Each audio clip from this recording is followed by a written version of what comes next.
Ang topic namin ay cyberbullying. Meron kami itong kaklase na si Rich Miranda. Pa-introduce mo yung pangalan. Ako si Rex Miranda. Kaklase po namin siya nung first year pa. At meron po siyang na-experience na ganitong cyberbullying. Meron po kaming ilang katanungan para kay Mr. Miranda. Ito po yung una. Sa iyong sariling pagpapakahulugan, anong cyberbullying? Ito yung pambubuli through internet. Okay.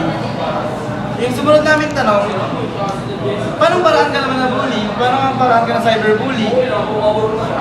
Sa Facebook. Sa Facebook.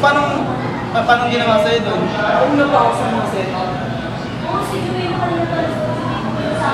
Yung sunod namin tanong, ilang taon ka na yung biktima ng cyberbullying? Mula, example, high school. Simula Nung high school. anong year ka na cyberbullying? Third year. Third year. Third year hanggang fourth year o third year hanggang first year college? Fourth year. Ano naman dahilan ba't ka na cyberbully?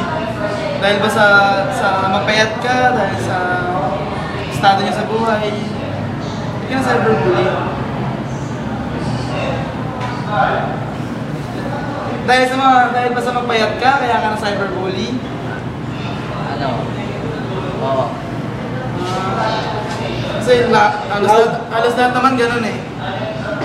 Sinabi mo, pinaalam mo ba sa magulang mo na cyberbully ka? Sinumbong mo ba sa Hindi, kasi pag sinabi ko, parang control na nila ako sa paggamit ng gusto mo talaga mag-computer? Ano naman apekto ng cyberbullying sa'yo? Parang Nagmumukmuk ka ba? Ganun? hindi naman, parang na-down yung sarili. Bro. Sunod na tanong. Anong ginawa mo noong naharap ka sa ganitong uri ng pambubully?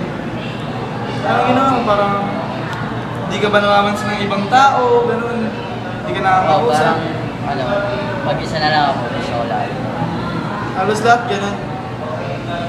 Para sa'yo, ano yung cyberbullying?